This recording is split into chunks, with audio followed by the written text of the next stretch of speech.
I don't know if you guys have realised this, but other than Blagojevic versus Augusto Sakai next weekend, there's literally no other heavyweight matches made in the entire heavyweight division, which means the MMA Guru needs to come in and help. I'm going to be playing heavyweight matchmaker. I'm going to be going through the entire division of heavyweight, starting with the championship bouts, ending with the runt of the litter at the bottom of the rankings, starting with, of course, everyone knows who I'm going to start with, Stipe Miocic versus Daniel Cormier. This fight needs to happen. I honestly wasn't a big fan of the fight in the first place, taking part in the trilogy, because I knew it was going to take forever to get done, but now that we've waited so long just for this fight to be done, surely we can just wait a little bit longer. I'm not waiting this entire time just to call everything off right now. It'll be a complete waste of time. Stipe Miocic versus Daniel Cormier 3 is the fight that the UFC wants to make. It's not the fight I would make right now because it's holding up the entire division, but you know, it's the fight that needs to be made, so I'm going to have to put my emotions to the side. This fight is to validify the integrity of the heavyweight division. The belt needs to be on the line with the real champion defending it.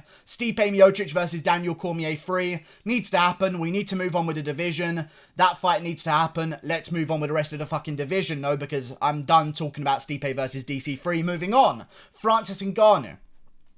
Everyone's saying he's already earned his title shot. I feel like if he waits on the sidelines, it's only going to hinder his eventual performance when he does want to fight for the belt. Because let's say Stipe does win and gets a nice little contract increase and wants to defend against Francis Ngannou, which first of all, you may say you're crazy. You want to defend against Francis Ngannou? This is Stipe Miocic. He beat him the first time. I'm sure Stipe Miocic isn't thinking that Ngannou's now going to KO me. I'm sure Stipe knows that he could probably do it again, which he has a very good chance in doing, even though I think Ngannou would beat him in the rematch. I think Ngannou should sit on the side, not sit on the sideline, stay active, fight Derek Lewis in a rematch, remove that one asterisk off of his career other than the Miocic fight, and then work towards the Miocic fight if Miocic does beat Daniel Cormier. And even if Daniel Cormier beats Stipe Miocic and retires, unify the belt between him and Stipe Miocic.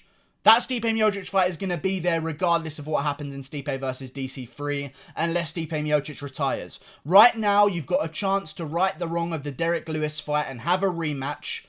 Make it happen now, because what if Ngannou does get the belt? I don't see Derek Lewis working his way back towards a title shot. This is the only chance that Ngannou has against a highly ranked Derek Lewis at the moment, who's scathed by very close decisions and is very lucky to be where he is in the rankings right now. Ngannou versus Derek Lewis 2, it's his only chance to redeem himself after the first fight. I think he would KO Derek Lewis in the first round, make it on the same card that Stipe versus Daniel Cormier is on in the trilogy. That will tie them together and mean that Ngannou, if he beats Derek Lewis, will be getting the next title shot. Francis Ngannou versus Derek Lewis 2 needs to happen next. Moving on down the division. Curtis Blaydes versus Alexander Volkov. This fight was originally scheduled for June at UFC Saskatoon as well, so I'm assuming they're both still ready to go. I'd like to see it rebooked around the July area. I know that's where a lot of these guys are looking to come back as well. Curtis Blaydes versus Alexander Volkov. I love the fight. The winner of that fight should then take on the winner of Jairzinho Rozenstruik versus Junior Dos Santos. I think that's a great fight to make. Jairzinho Rozenstruik, Junior Dos Santos. I know Alistair Overeem was calling for a Jairzinho Rozenstruik rematch. I feel as though it's a little bit too soon to do that. You don't want to completely blow your load with 2 fights back to back and never be able to do that fight again. You want it to linger. Rematches are always good when they linger. Unless there's a belt on the line, of course, in which case guys want immediate rematches, then a trilogy. But when you're contenders in a division, there's always the rematch to fall back on. With Rozenstruik. Don't go for it right now. I want to see Jairzinho Rozenstruik versus Junior Dos Santos. Also, Junior Dos Santos is a man who is cutting down weight at heavyweight right now. He doesn't want to go to light heavyweight. He's teased it a little bit, but he just wants to be a lighter, faster, quicker heavyweight. What better way to test that theory that Junior Dos Santos is going for right now than to face a lighter, faster, quicker with the hands heavyweight and Jairzinho Rozenstruik. It's a perfect test area for him to try out his new body that he's been working on recently at heavyweight. Jairzinho Rozenstruik versus Junior Dos Santos, both of them coming off losses. Sign me up. The winner of that fight will take on the winner of, perhaps, and I have no idea who the winners of each are going to take on, but Alistair Overeem needs an opponent. Okay? And right now he's a little bit left out. He could take on Derek Lewis. I suggested that in the first place. He could also take on Jairzinho Rozenstruik in a rematch. I don't think that would be smart. However, Alistair Overeem could take on someone who wants to go to the heavyweight division and has been talking about returning to the UFC in the heavyweight division. Alistair Overeem versus Alexander Gustafsson, a Scandinavian showdown. I know Dutch and Belgium and Netherlands isn't quite in the Scandinavian area. However, if you told Overeem that, hey, you don't even have to travel all the way over to America, you can stay at home, have a training camp there, have all your home fans in Amsterdam come to support you in Sweden or in a Scandinavian country of any kind. In the main event, Alistair Overeem versus Alexander Gustafsson. Sweden, it makes all the sense in the world. They're very geographically located together. I just think it would be amazing. For once, the fans of Amsterdam and the Netherlands will be able to attend an Alistair Overeem fight without having to fly all the way over to the US. Alistair Overeem has said that he would like to headline a show in the Netherlands. This in Scandinavia might be the next best thing because it's not quite as far as a travel for his fans in his hometown and his home country. Alistair Overeem versus Alexander Gustafsson. It's a great fight to make. It's a winnable fight for Gustafsson against quite a chinny Overeem, but still has a decent chin. He can take a shot. Can Alexander Gustafsson piece him up? Can Alistair Overeem turn back the clock, beat Alexander Gustafsson, and then work towards his title elimination bout that he wants so badly against maybe the winner of Blades Volkov, maybe the winner of Rozenstruik Dos Santos? Then we'll employ the rematches. Junior Dos Santos is a rematch for Alistair Overeem as well, so it works out very well. Moving on down the division, Fabricio Werdum versus Walt Harris. 2. I should mention 2 as well, because they fought each other before. Remember, Fabricio Werdum was supposed to be fighting someone else. I can't remember who it was at the time, but it was someone important anyway. Walt Harris stepped in on short notice, got submitted in the first round by armbar. After the beating that Fabricio Werdum just took against Alexei Oleinik, I think Walt Harris would lick his lips at that matchup. And also for the same with Fabricio Werdum, he just watched Walt Harris lose as well. And Fabricio beat him the first time, so I think that Fabricio would still be quite confident going into a rematch. Fabricio Werdum, Walt Harris, I'm trying to keep these heavyweight matchups close together in the rankings so we don't have some unranked guy taking on a top 10 guy. I've never understood why they do that kind of stuff. Fabricio Werdum versus Walt Harris, the rematch should happen next. Both of them lost on the exact same card. No, 249 was Werdum. The exact same week, region and period they both lost in, so let's get them back in around the same time in the summer, maybe late summer, September, October, something like that, closer towards the winter. Let's get these two back in there to have a rematch. Fabricio Werdum versus Walt Harris. Werdum says he's got 1 fight left on his contract. Why not do it against someone you've beaten already that's also a huge name? Werdum versus Harris, great addition to any main card of a pay-per-view. Moving on, Alexei Oleinik versus Ben Rothwell, great fight. I think that should happen next. Ben Rothwell called out Alexei Oleinik after his last win against the guy that he just beat on the last card, which was Ovin St. Preux. Thank fuck for that. On Smith versus Teixeira's card on the Wednesday, Ben Rothwell beat Ovin St. Preux in a close fight, but he got the job done. He won it by split decision. Alexei Oleinik versus Ben Rothwell makes sense to me. Alexei Oleinik is not a guy who's strung together enough wins to start calling out guys in the top 5 yet. I don't believe. He's also lost to Overeem. He's had some losses in his career that are going to hold him back a little bit, to Walt Harris as well. Alexei Oleinik versus Ben Rothwell. Sounds good to me. A winnable fight for both. Let's get it done. Ivanov versus Sakaya winner should take on Sergey Pavlovich, a ranked heavyweight. The Ivanov-Sakaya winner will also be ranked. Let's make that fight happen. Plus, Sergey Pavlovich is an international fighter, which means he's going to have to wait a long time before being able to fight in the UFC anyway.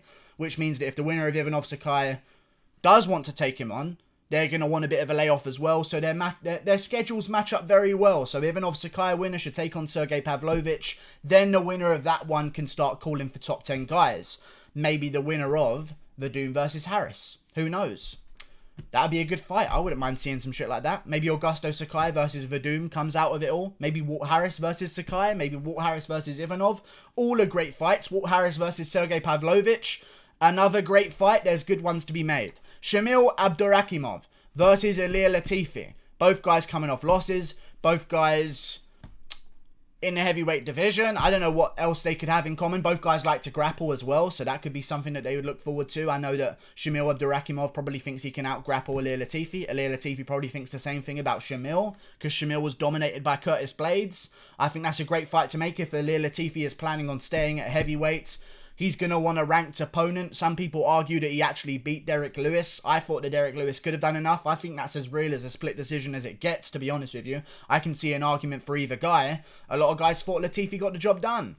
I can't say they're wrong, to be honest with you. So, in any ways, Ilir Latifi's going to get a ranked opponent here, so maybe that'll cheer up some of his fans. Shamil Abdurakhimov versus Ilir Latifi. Make the fight happen. Maybe on the same card as Gustafsson versus Overeem. Who knows? That's a good fight to make. Moving on. Cyril Gane. I think this guy's going to be the future champion. He's definitely going to make it to the top 10. I think a great fight for him to take on next would be Marcin Tybura, who's coming off a big win himself over, what's his name? Sergey Spivak. He got a big win against. Marcin Tybura is a veteran. He's very tough. He's a big boy for the division, and he knows how to grapple as well. He's not just going to stand there and strike with guys who are way better than him, which is why I actually kind of like the matchup between him and Cyril Gane. And Cyril Gane hasn't quite beat good enough guys yet. I mean, he's beat Dontel Mays. He's beat some other guys. Tanner Boser in his last fight. He didn't do it too impressively. He needs that decent name who has some wins in the UFC that everyone knows is a good fighter in Sergey Spivak, who just proved that he's still in the game. He had a big win against an up-and-comer in Sergey Spivak. I said his name twice. I meant to say Marcin Tybura. Cyril Gane versus Marcin Tybura is the fight I want to see made next. They're both exactly in the same positions in the rankings. I believe one ranking spot away from each other. Cyril Gane, Marcin Tybura, make the fucking fight happen. Moving on. Sergey Spivak, speak of the devil, versus Stefan Struve. Stefan Struve coming off a loss. It was a weird one. He got kicked in the dick about 5 fucking times by Ben Rothwell. But you know what? Sergey Spivak versus Stefan Struve. I have nothing really to say about that one. They're both similarly geographically located, even though Stefan Struve might not live over wherever he's from. I can't quite remember, but he is in US as well. So if he wants to go back, I think he's from the Netherlands, if I remember correctly. So yeah, Stefan Struve, Sergey Spivak, sign me up. Great fight. Tai Tuivasa versus Jargis Danho. Some people might be thinking, who the fuck is the second person you just named? Some people might be thinking, who the fuck's the first person you just named after his 3-fight loss streak? Either way, Tai Tuivasa versus Jargis Danho was signed to fight at UFC Perth. Jargis Danho is a newcomer to the UFC, so Tai Tuivasa is on a 3-fight loss streak, for Christ's sakes. If he loses this one, he's going to be out of the UFC. If Jargis Danho wins, you've got a new guy in the UFC, and if Tai Tuivasa wins, you've got both guys in the UFC, and Tuivasa's coming off a big win. I would like to see that fight made. Tai Tuivasa, Jargis Danho, it was signed already, which means both guys are willing to face each other, which is a good sign and easy matchmaking if you ask me. Rebook the fight. Tai Tuivasa versus Jargis Danho. I am in. Andre Arlovski versus Greg Hardy is the fight to make. Andre Arlovski turning back the clock with a big win in his last fight against Felipe Lins. Great performance by him as well. I mean, I thought he was going to get KO'd by Felipe Lins. I stand fucking corrected. For some reason, Andre Arlovski's chin is sometimes on and sometimes off. Maybe it's just Ngannou and heavier hitters, who knows? But either way, he was able to take good shots against Felipe Lins, showing that he's still in the game, and a tricky veteran for some guys that are quite inexperienced. Speaking of guys who are inexperienced, Greg Hardy versus Andre Arlovski. Sounds great to me. I know they both trained together and have trained together before. Probably not so much anymore that they're competitive with each other, but they have trained with each other before. I know that for sure. Andre Arlovski versus Greg Hardy is the fight I need to see made next. It's a good test for Greg Hardy. If he can beat Tai Tuivasa, he joins a different list of heavyweights. If he loses to Andre Arlovski, then he's not good enough. And if he beats Andre Arlovski, then he joins a very select group of heavyweights that are able to do that to a tricky veteran on Andre Arlovski. Also, it's a very winnable fight for both of them, and I would like to see it made. Andre Arlovski versus Greg Hardy. Moving on. Felipe Lins versus Tanner Boser. Both of them coming off losses. Both of them fat. Make that fight happen. That's a lot in common for them two. Todd Duffy versus Maurice Green. Todd Duffy was coming off a loss. Now he's coming off a no contest against Jeff Hughes, which was a pretty anticlimactic fight where he just sort of got thumbed in the eye a little bit and therefore could not continue, even though we've seen guys get knuckle deep eye poked and they just move on like they're fine. It was a weird moment, but either way, Todd Duffy versus Maurice Green sounds good to me. Maurice Green coming off a loss to Alexei Olenek, 2 losses in a row. Can he switch things around and reinvigorate his career? Who knows? Todd Duffy versus Maurice Green sounds good to me. They're both big guys for heavyweight. Make it happen. Moving on, Marcos Rodrigo de Lima versus Rodrigo Nascimento Ferreira. Newcomer Nascimento Ferreira. Big submission win in his UFC debut over Dontel Mays. got it done in relatively easy fashion. Then on the other side of things, you've got Marcos Rodrigo de Lima, lost to Stefan Struve, but recently bounced back with a big win against Ben Sassoli at UFC Auckland. Hooker versus Felder. Marcos Rodrigo de Lima versus Rodrigo Nascimento Ferreira. Brazilian versus Brazilian showdown on a Brazil-themed card. Make it fucking happen. Chase Sherman is a newcomer to the UFC, and I know that he called out a guy when he first joined the UFC. Actually, Rodrigo Nascimento Ferreira called out Chase Sherman, and they were thinking of making that fight. I don't want to see that fight made yet. I want to see Chase Sherman versus Justin Taffa, another heavyweight coming off a huge KO win over Juan Adams. Back in the mix, Justin Taffa still at the very bottom of the rankings. Chase Sherman has just got back into the UFC, so I don't think we should really be considering giving him any jumps up any rankings, because, you know, either way, Chase Sherman versus Justin Taffa, they're both good fighters, both coming off KOs, turning back the clock, showing that they still belong in the UFC after some losses.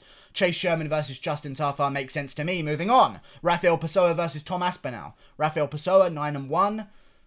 Great fighter. They were originally scheduled to face each other at UFC London, which means they're probably going to be fine to face each other again in case of a rebooking. Rafael Pessoa versus Tom Aspinall's great. Jeff Hughes versus EK Villanueva is another great fight to make. They're both coming off losses. It's not a great fight. Who am I trying to kid anyone here? Loser goes home. They're both kind of shit. Jeff Hughes versus EK Villanueva. Cool story. Also, Tom Aspinall versus Rafael Pessoa is a great fight. Tom Aspinall, boxer. Rafael Pessoa likes to do a lot of work on the ground, but also can stand a little bit as well. I think it's a good matchup to make to see if Tom Aspinall's ready for MMA. I know he came from Tyson Fury's boxing gym. He's a boxing-orientated heavyweight. Let's see how he deals with a guy who maybe wanted to take him down. Tom Aspinall versus Rafael Pessoa. Jeff Hughes, EK Villanueva. And last but not least, Yorgan De Castro versus Ben Sassoli. Two fat guys who got KO'd in their last fights. Not KO'd, but lost in their last fights. Yorgan De Castro kind of just got picked apart for 3 rounds after he broke his foot when Greg Hardy checked one of his leg kicks. Yorgan De Castro versus Ben Sassoli. Loser goes home. Winner stays on. That's all we've got time for. Oh yeah, and Dontel Mays, you're cut from the UFC. I didn't mean to break it to you like this, but you're cut from the UFC. Shall I go through my entire list again real quick? Miocic to Cormier 3. Ngannou versus Derek Lewis 2. Blades versus Alexander Volkov. Jairzinho Rozenstruik versus Junior Dos Santos. Overeem versus Gustafsson. Fabricio Verdun versus Walt Harris 2. The rematch. Alexei Olenek versus Rothwell. Ivanov Sakai winner versus Pavlovich. Abdurakimov versus Latifi. Gain versus Tybura. Spivak versus Struve. Tuivasa versus Danho. Arlovski versus Hardy. Great fight. Linz versus Bosa. Duffy versus Green, who cares, but the winner will stay on, I guess. If Green loses, he'll go home. Rodrigo de Lima versus Nascimento Ferreira. They both have long names and a Brazilian. Makes sense to pair them up together, and they're both coming off big wins as well. Chase Sherman versus Justin Taffa.